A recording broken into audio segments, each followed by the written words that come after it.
Well, it was sometime in 1968 when I was at the Harvard.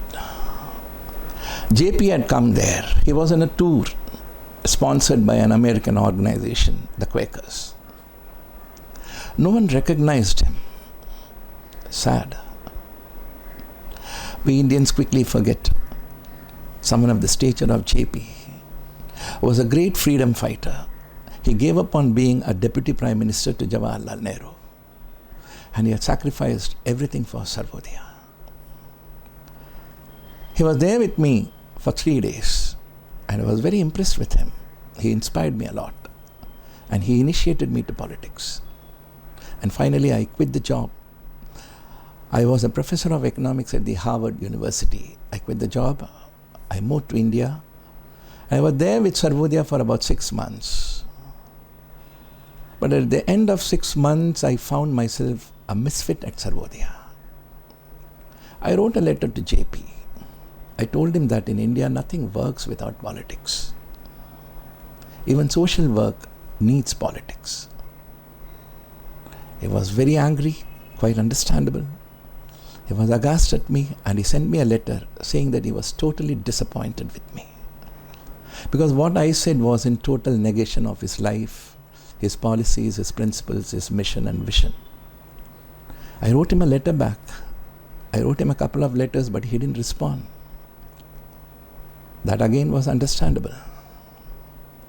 Well, but in 1972, when he was recuperating from heart attack, he suddenly called me. He asked me to come to a resort near Bangalore, to his office. And I went there. There were several Sarvodaya leaders, his colleagues. He told me, rather he asked me to say what I had written to him 2 years back in the letter. So I told the leaders, I told his colleagues that in India, nothing works without politics. Any organization involved in social activities without a political clout has no future. You'll not believe. They literally pounced on me. They started accusing me. They started telling that I'm too much influenced by the West. I'm too much Americanized. I'm immature, this, that, several things like. But JP cut them short. He interrupted and he said, no, that man is right. And when he said that, I could read his mind. Probably he wanted to get back to politics. He wanted to get back to politics with a purpose, because he wanted to raise his voice against the dictatorship of Indira Gandhi. He wanted to put an end to that.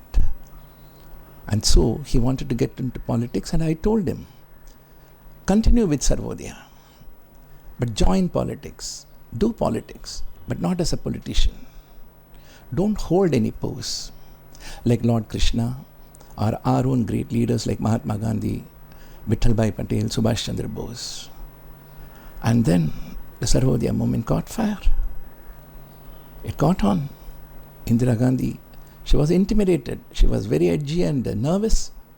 She almost maligned him and even forged certain charges against him. And she succeeded. She declared the emergency and he was arrested.